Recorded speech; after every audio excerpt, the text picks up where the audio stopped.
चाचा जी बैलून्स के सहारे आगे बढ़ते जा रहे हैं। वो भारत की ऐसी सीमा पे पहुँच गए हैं, अगर वो कुछ आगे और बढ़े तो वो पाकिस्तान पहुँच जाएँगे। वहीं दूसरी ओर कुछ मछुआरे आपस में बात कर रहे होते हैं, क्योंकि उनके 10 साथियों को पाकिस्तानी कोस्ट गार्ड ने गिरफ्तार यानी कि बंदी बना लिया होता है, क्योंकि उन्होंने पाकिस्तान की सीमा पर कदम रख दिया था जाने-अनजाने, उन्हें पता भी नहीं था। वो मछुआरे अब उनकी कैद में हैं। तभी बापूजी ऊपर से देखते हैं कि वहाँ पे कितनी सारी बोट होती है और देखते हैं कि मैं तो समुद्र के पास आ गया, अगर मैं यहाँ पे कूद जाता हूँ तो मैं बचूंगा नहीं, मुझे तो अभी टप्पू की शादी भी करवानी है। तभी वो मछुआरे आसमान में जाते चाचा जी को देख लेते हैं और वो कहते हैं कि ये बुजुर्ग इंसान कौन है जो बैलून के सहारे आगे चलता जा रहा है। तभी उसमें से एक मछुआरा बोलता है वो इन्फॉर्म करना चाहिए। वो अपने कोस्ट गार्ड जिनके कांटेक्ट में वो होते हैं वो उनको कांटेक्ट करके बताते हैं कि सर हमने एक इंसान को देखा है जो बैलून के सहारे भारत से पाकिस्तान की सीमा की ओर बढ़ता जा रहा है, हमें लगता है कि वो पाकिस्तानी जासूस हो सकता है। तभी वो कोस्ट गार्ड सोल्जर है वो उनको बोलता है कि तुम उसकी वीडियो बना लो और मुझे जल्दी से भेजो।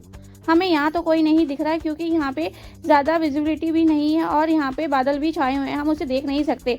तभी वो उनका वीडियो बना के उन्हीं सोल्जर को भेज देते हैं। इंडियन कोस्ट गार्ड सोल्जर को जैसे ही वो वीडियो मिलता है वो देख के चौंक जाते हैं। वो कहते हैं कि जरूर ये पाकिस्तान जासूसी होगा, इसे हमें भारत की सीमा लांघने से रोकना होगा वरना ये पाकिस्तान में चला जाएगा, हमें इसे रोकना पड़ेगा। वो बोट को तेजी से चलाने के लिए आदेश देते हैं कि जल्द से जल्द बोट को तेजी से आगे की ओर बढ़ाओ और हमें ये जासूस को रोकना ही होगा किसी भी हाल में।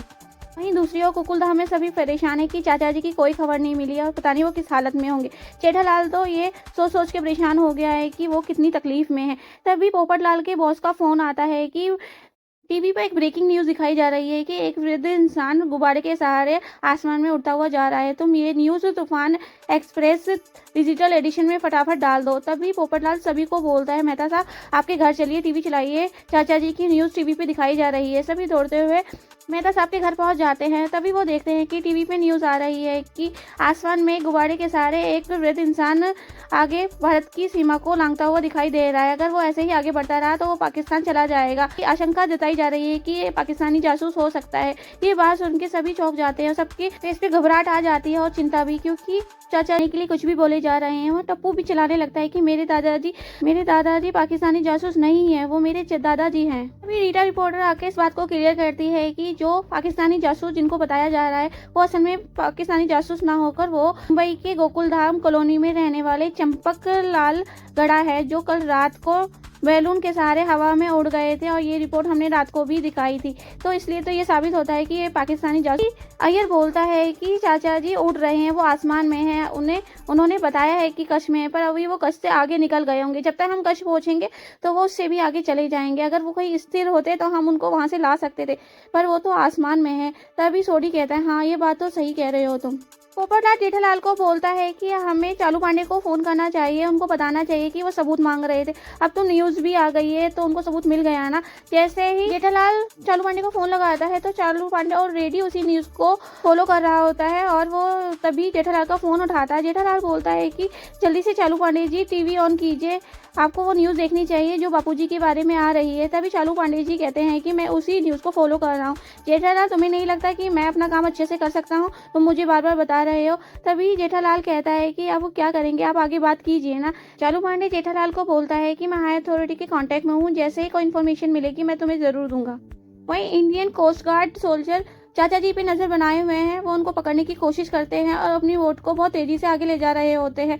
पर जैसे ही वो उनके पास पहुंचने की कोशिश करते हैं, चाचा जी हवा की तेज रुख की वजह से आगे तेजी से बढ़ते जा रहे हैं। कई बार चाचा जी तो ये भी सोचते हैं कि मैं नीचे कूद जाता हूँ तो मैं तैर के चला जाऊंगा। फिर वो सोचते हैं पानी बहुत गहरा है, अगर मैं डूब गया तो मुझे तो ज़्यादा आगे भी नहीं जाया जाएगा और मैं मर जाऊंगा। मुझे जबकि जेठिया का ख्याल भी रखना है और टप्पू की शादी भी करानी है। भगवान मैं अभी मरना नहीं चाहता, मुझे बचा ले। वो भगवान से प्रे भी करते हैं। वहीं गोकुलधाम वाले परेशान है कि अब क्या आएगा न्यूज़ में, और वो न्यूज़ का वेट कर रहे होते हैं। तभी रीटा की न्यूज़ आती है और वो बताती है कि हवा के तेज रुख की वजह से चाचा जी पाकिस्तान की सतह को पार करने वाले हैं। अगर वो तेजी से इसी रफ्तार से आगे बढ़ते रहे तो वो पाकिस्तान जल्द से जल्द पहुंच जाएंगे। ये बात सुन के सभी बहुत ज़्यादा परेशान हो जाते हैं और जेठालाल भी बहुत परेशान हो जाता है। सुंदरलाल जेठालाल को बोलता है क्यों ना माँ से कुछ पूछ लिया जाए कि कोई उपाय हो कि बापूजी पाकिस्तान ना पहुंच सके। तभी जेठालाल बोलता है हाँ बिल्कुल जी, सुंदरलाल अभी फ़ोन करो। सुंदरलाल जैसे ही माँ को फ़ोन करता है तो उसकी माँ उसको बताती है कि एक नारियल लो लो और अगर वो नारियल जहाँ से वो आसमान की ओर उड़े हैं वहीं पे वो नारियल जेठालाल ऊपर जोर से उछाले और अगर वो नीचे गिर के 2 टुकड़ों में टूट जाता है तो वो पाकिस्तान नहीं जाएंगे, अगर वो नहीं टूटा तो वो पाकिस्तान पहुंच जाएंगे।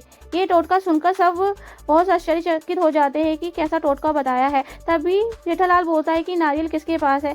अब्दुल बोलता है कि मेरी दुकान में नारियल है और वो अपनी दुकान से नारियल लेने के लिए भागता है और सब कंपाउंड की साइड भागते हैं। जेठालाल नारियल लेके प्रणाम करता है, सभी प्रे करने लगते हैं कि नारियल टूट जाए, पर जैसे ही जेठालाल जोर से ऊपर की ओर उछालता है नारियल वो ऊपर जाके नीचे की तरफ तेजी से आता है, पर नारियल के 2 टुकड़े नहीं होते और वो वैसा कि वैसा ही होता है। ये देखकर सब घबरा जाते हैं और तभी सुंदरलाल बोलता है कि माँ ने कहा था अगर इसके 2 टुकड़े नहीं हुए इसका मतलब बापूजी पाकिस्तान पहुंच जाएंगे। और ये बात सुन के सभी बहुत घबरा जाते हैं कि अब क्या होगा चाचा जी का।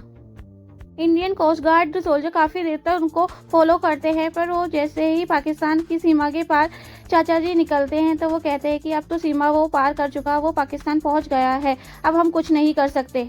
वहीं चाचा जी सीमा के उस पार पाकिस्तान की सीमा के अंदर चले जाते हैं और धीरे धीरे आगे बढ़ते ही जा रहे होते हैं। वो कहते हैं मैं कहाँ पहुँचा, मुझे कुछ समझ नहीं आ रहा, मुझे लगता है कि मैं पाकिस्तान के अंदर आ गया हूँ क्योंकि मुझे पाकिस्तान की बॉर्डर दिखा, चल मुझे आगे नहीं जाना। वो बैलून को पीछे की ओर खींचने की कोशिश करते हैं पर बैलून उन्हें आगे की ओर ले जा रहे होते हैं।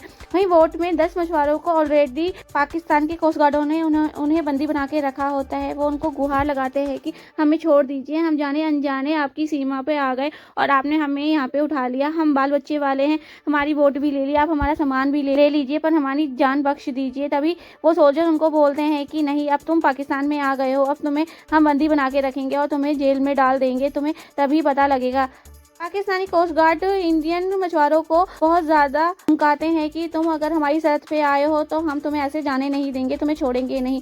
वहीं चाचा जी भी उन्हीं के पास सीधे आते जा रहे होते हैं और वो डरने लगते हैं कि मैं तो पाकिस्तान में आ गया, अब मैं क्या करूँगा। वो बैलून को बाहर खींचने की कोशिश कर रहे होते हैं, बैलून हवा के कारण सीधे आगे ही बढ़ते जा रहे हैं और चाचा जी भी आगे बढ़ रहे हैं। एपिसोड यहीं खत्म होता है। आगे के एपिसोड के लिए प्लीज़ चैनल को सब्सक्राइब कीजिए, लाइक कीजिए, कमेंट कीजिए। Thank you for watching.